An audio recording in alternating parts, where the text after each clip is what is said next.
Hi guys.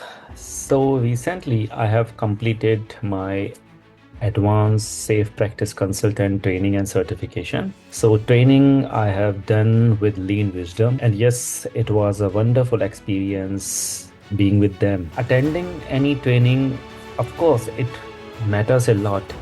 But when you receive post-training support from a trainer, from a learning provider, I think it means a lot. When I attended the 3 days of training and followed by various connects to complete the lab exercise as part of Advanced Safe Practice Consultant training, I think it was an awesome experience. So the trainer JP, he has a huge experience, good experience of explaining the concept.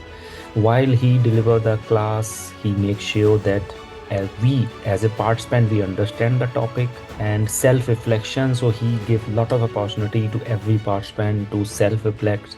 So whatever you have learned, are you able to explain?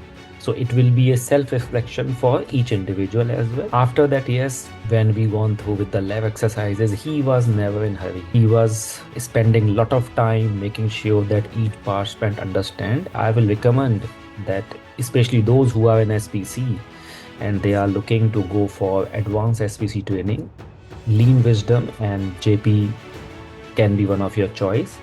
Even I understood that he must be an excellent trainer when he will be giving implementation safe training, especially for those who are looking to start their career as an SPC.